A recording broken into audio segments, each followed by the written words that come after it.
Halo semua, kenalin aku Frista Riris Anissa Tambunan dari kelas TRPL 2 Amaram. Akan melakukan kegiatan vlog pada asesmen akhir semester pada mata kuliah pemrograman basis data. So, ini adalah format instrumen asesmen akhir semester mata kuliah pemrograman basis data kegiatan praktikum. Nah, di sini ada 4 soal, di mana ada juga pertanyaan yang harus kita kerjakan, contohnya seperti implementasi query SQL maupun stored procedure, dan juga kita akan membuat trigger. Oke, kita langsung aja ke soal yang pertama. Nah, yang pertama ini kita disuruh untuk membuat database toko buku dengan tabel pelanggan, buku, pesanan, detail pesanan, dan kita juga membuat data dummy-nya. Lalu di sini ada beberapa pertanyaan atau query yang harus kita implementasikan. Nah, di sini saya sudah membuat pertama dulu database toko buku seperti ini, dan sudah ada tabel-tabel yang saya buat terlebih dahulu, yaitu tabel buku, detail pesanan, pelanggan, dan juga pesanan, beserta dengan data dummy-nya. Oke, kita langsung aja ke implementasi query SQL-nya, di mana diminta untuk tampilkan daftar nama pelanggan beserta total uang yang telah mereka belanjakan. Diurutkan dari total belanja terbesar, tampilkan hanya pelanggan yang telah berbelanja lebih dari 500.000. Oke, kita coba menggunakan SQL. Oke.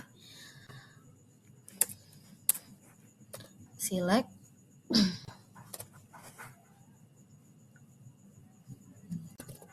ID pelanggan, nama,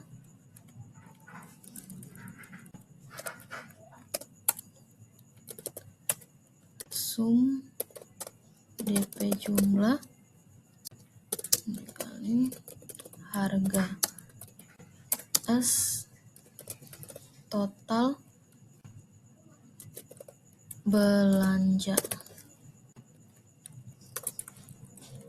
Total belanja diambil dari tabel pelanggan sebagai P, join dengan tabel pesanan sebagai PS, on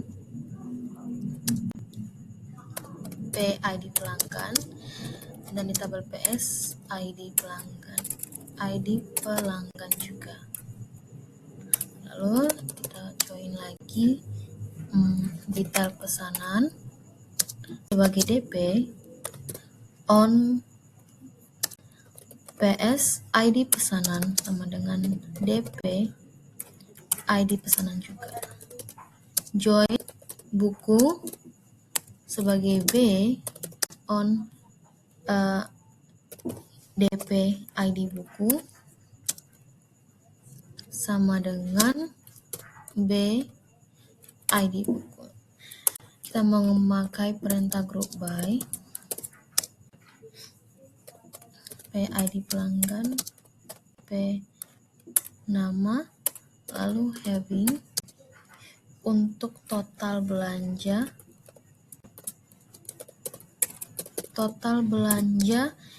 yang lebih dari 500.000. Oke, lalu kita tampilkan order by total belanja des. Oke, untuk soal yang kedua, di mana kita diperintahkan untuk menampilkan 5 buku dengan kategori fiksi yang paling banyak terjual selama tahun 2023. Kita lanjutkan aja langsung menggunakan select, sama seperti tadi, tapi kita memakai tabel buku. ID buku, judul, pakai sum juga untuk si DP, DP, jumlah S total terjual diambil dari tabel buku sebagai B, sebagai B, join detail pesanan sebagai DP, on B ID buku sama dengan DP ID buku. Lalu kita melakukan join juga terhadap tabel pesanan sebagai PS, di mana DP ID pesanan sama dengan PS ID pesanan juga. Nah, kita pakai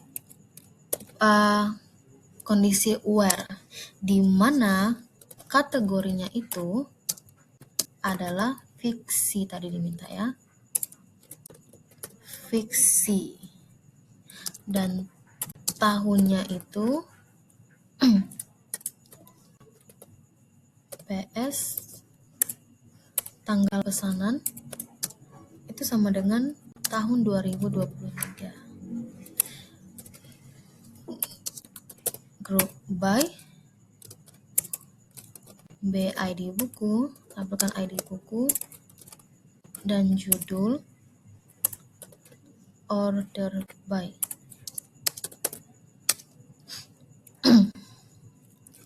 Total terjual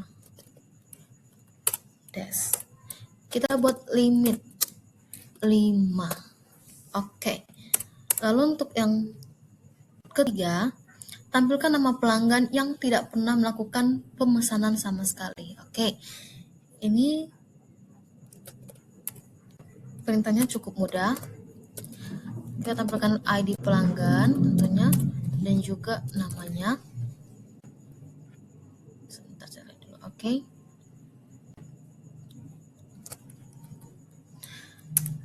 Dari tabel pelanggan sebagai B. Nah, di sini kita agak berbeda karena memakai perintah left join. Left joinnya di pemesanan sebagai PS untuk mengetahui bahwa pelanggan tersebut apakah dia melakukan pemesanan atau tidak, untuk mengetahui dia ID pelanggan, di mana kondisinya ID pesanan itu tidak ada, ID pesanan is null, atau tidak ada pemesanan sama sekali. Oke, kita coba ketiga query ini apakah berhasil dijalankan. Iya, ini dia. Untuk yang pertama tadi, daftar nama pelanggan yang total lebih dari 500.000, ada 2 orang. Lalu untuk soal yang kedua itu menampilkan buku-buku yang terjual, 5 buku fiksi yang terjual pada tahun 2023. Dan yang terakhir itu menampilkan pelanggan yang tidak pernah melakukan pemesanan sama sekali di toko buku online tersebut. Oke, itu untuk nomor 1. Lalu untuk yang nomor 2, kita pakai nomor 2 ini tentang sebuah perusahaan atau kepegawaian, tentang karyawan, ada juga tabel departemen, karyawan, proyek, dan juga tugas. Nah, di sini saya sudah buat DB kepegawaian, sudah saya isikan juga data dummy-nya untuk departemen, karyawan, proyek, ataupun tugas.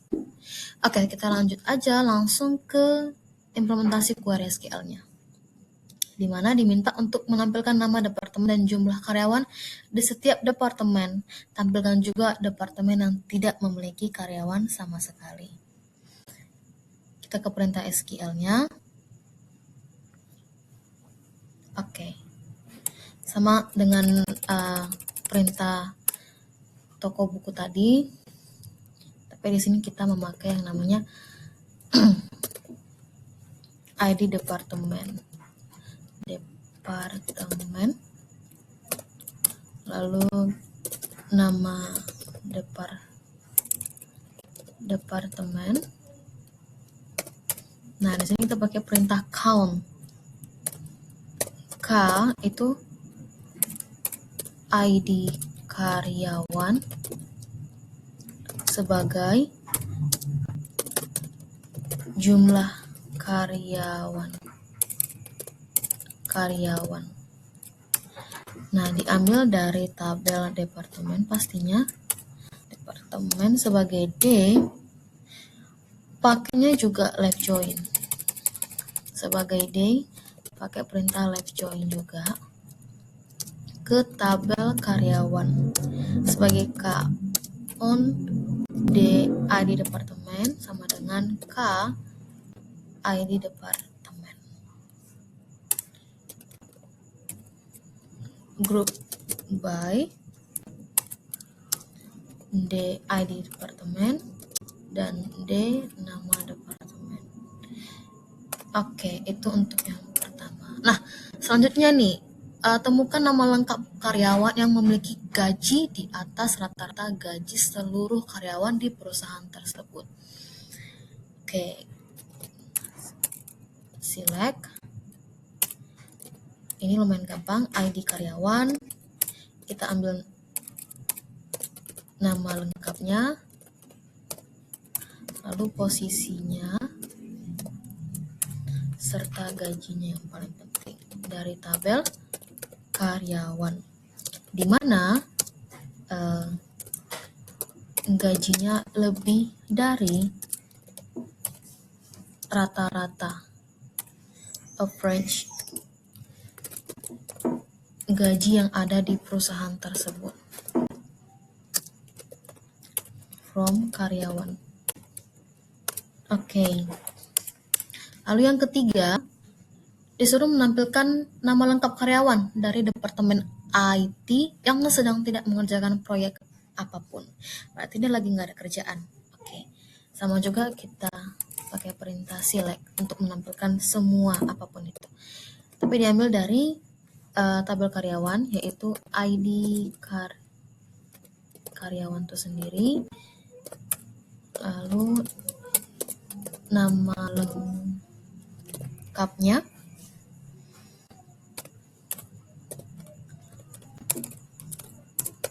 posisinya,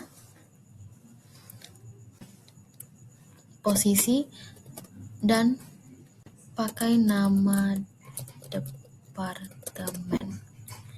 Oke, diambil dari tabel karyawan, dari karyawan sebagai K,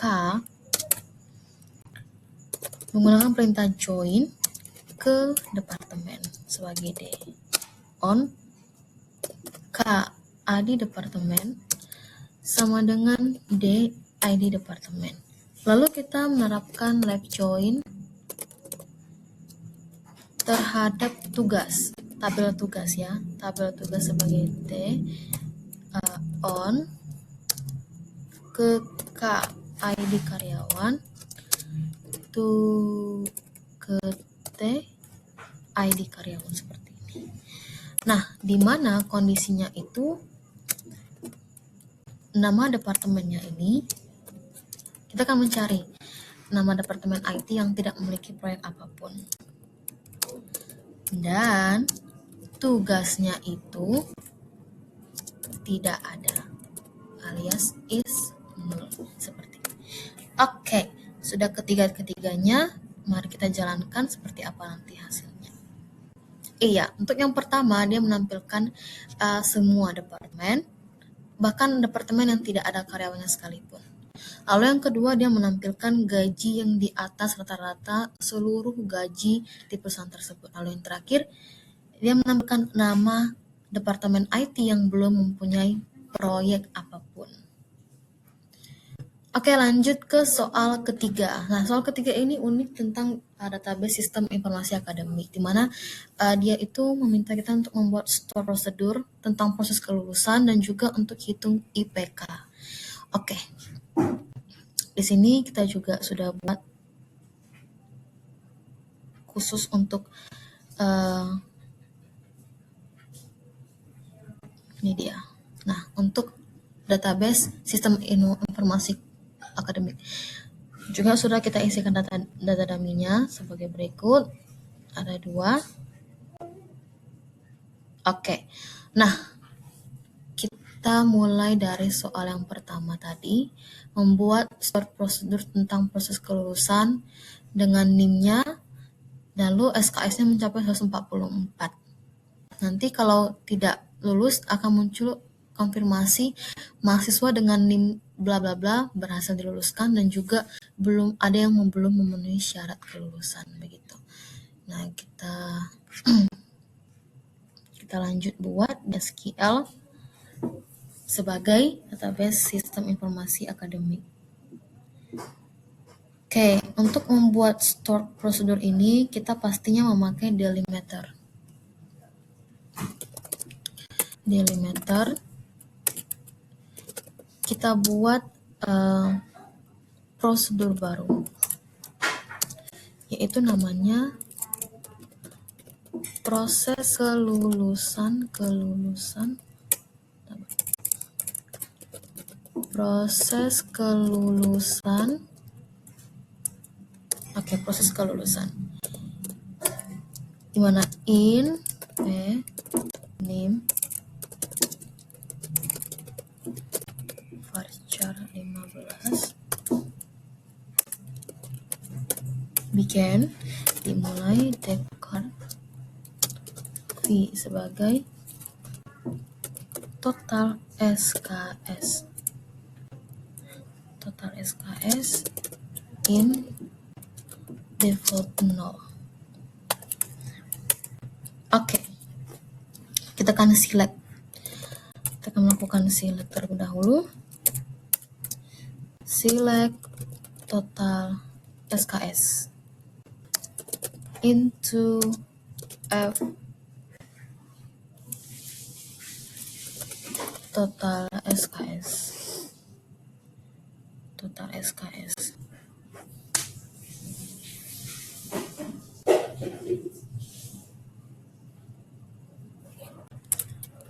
Dari tabel mahasiswa,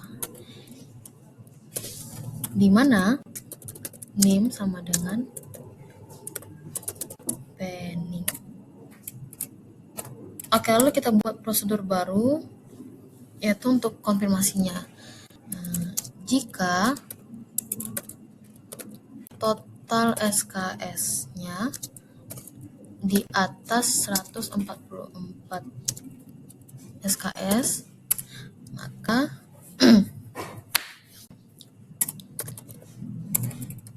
kita update status mahasiswa tersebut. Kita update mahasiswa.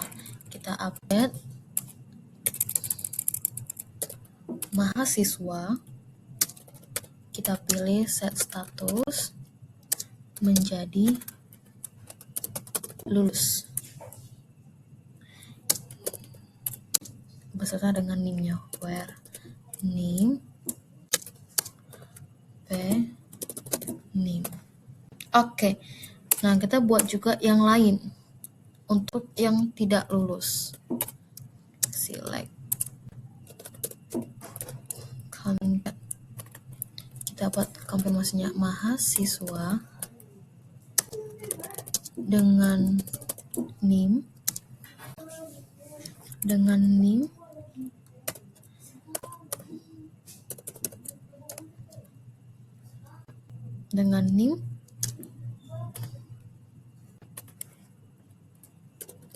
berhasil diluluskan.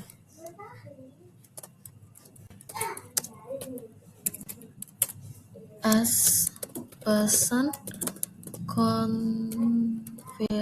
konfirmasi. Oke. Itu untuk yang lulus. Nah, bagaimana dengan yang tidak lulus? Jika tidak lulus, else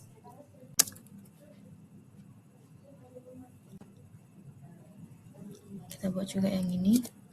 Else mahasiswa dengan NIM belum memenuhi syarat kelulusan.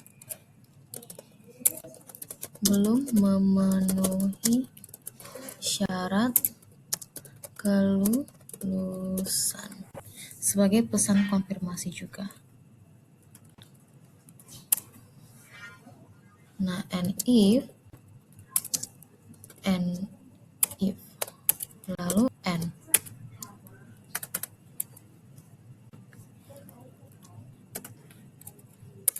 Oke.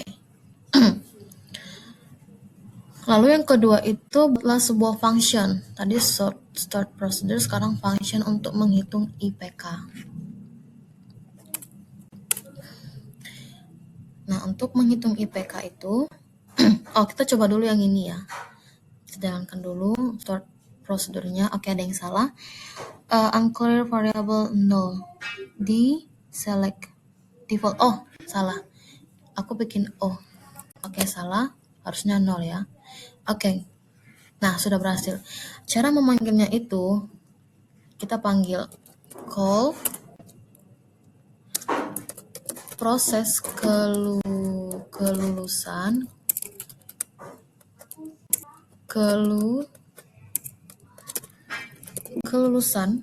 atas NIM 43425 11001.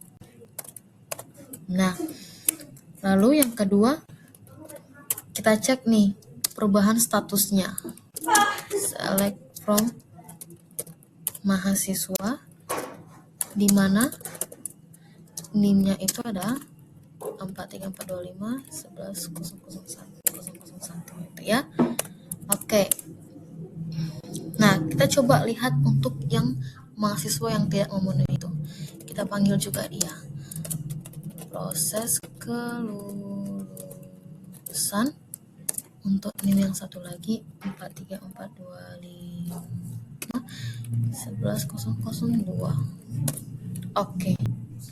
Nah, kita panggil tiga-tiganya. Nah, dia akan muncul seperti ini. Mahasiswa dengan NIM ini berhasil diluluskan. Lalu,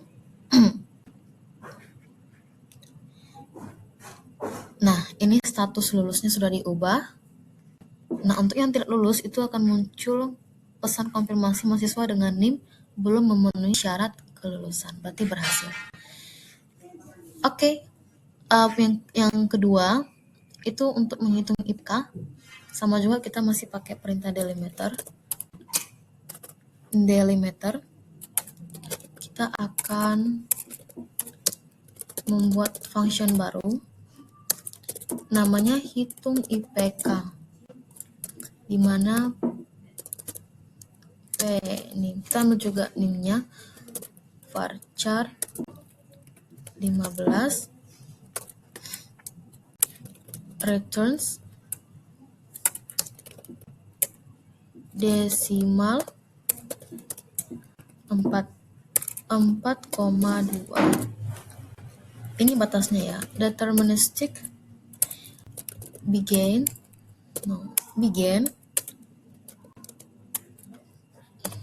declare seperti yang tadi IPK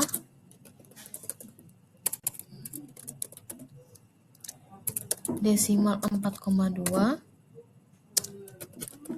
dimulai dari 0,00. Nah, kita lakukan perintah select if null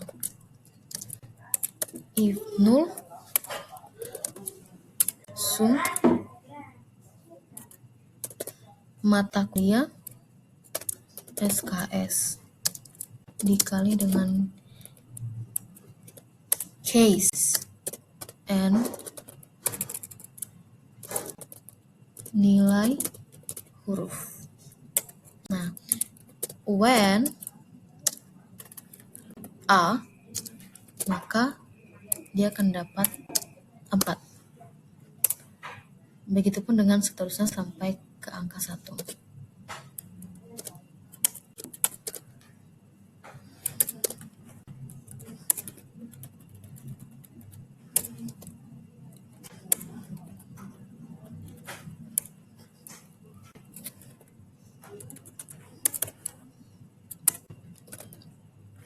Jika ada lagi yang lain, maka nilainya 0.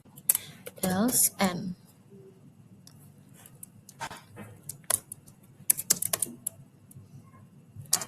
Atau sum MK SKS 0. Oke.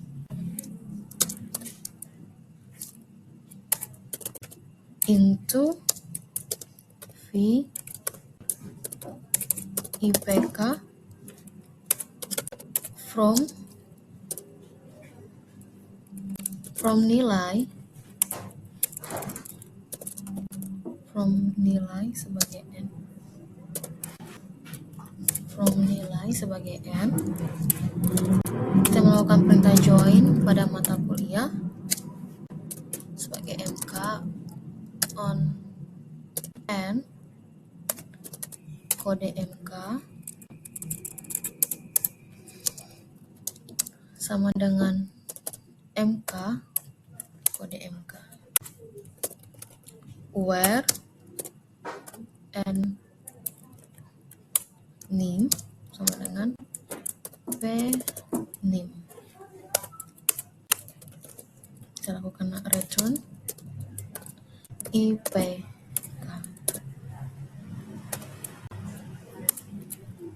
Lalu N. Nah, oke, jika sudah, kita coba melakukan panggilan. Apakah nanti muncul IPK-nya, hitungan IPK-nya? Call, kita panggil function hitung IPK pada NIM 43425110001 as IPK mahasiswa. Oke, kita jalankan dulu. Oke, ada error di bagian yang pertama. Oke, kita inikan dulu, hilangkan dulu ini. Kita fokus untuk functionnya dulu. Oke, functionnya sudah ada. Maka kita coba panggil call functionnya hitung IPK 43425110001 as IPK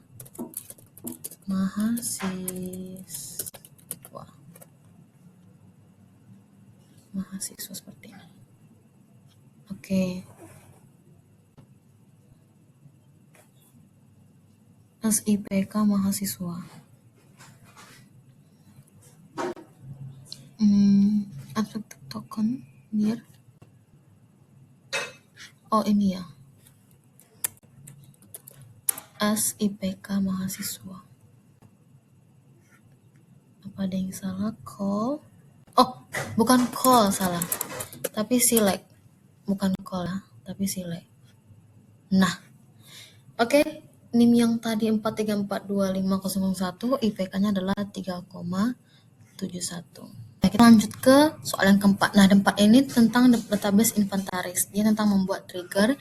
Nah, trigger ini harus bisa mengurangi nilai pada kolom stok di tabel dan berdasarkan jumlah barang yang terjual. Lalu, mengurangi stok, trigger juga bisa memeriksa apakah stoknya itu kurang dari 10 atau tidak. Nah, di sini kita sudah bikin database inventaris.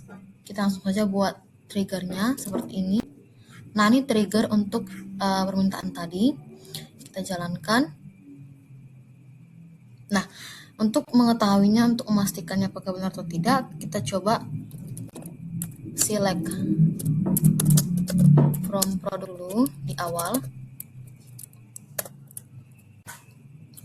Nah, lalu kita masukkan pembelian, insert into detail penjualan,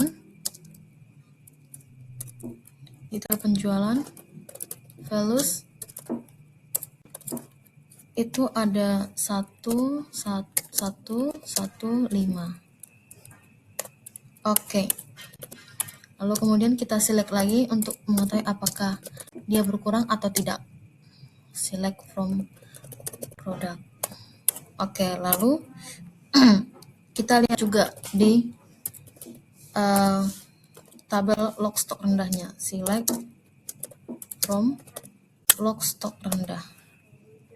Bagaimana hasilnya?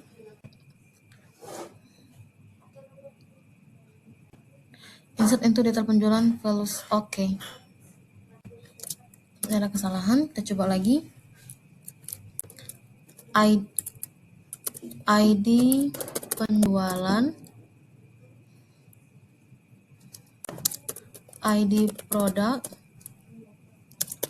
jumlah, values.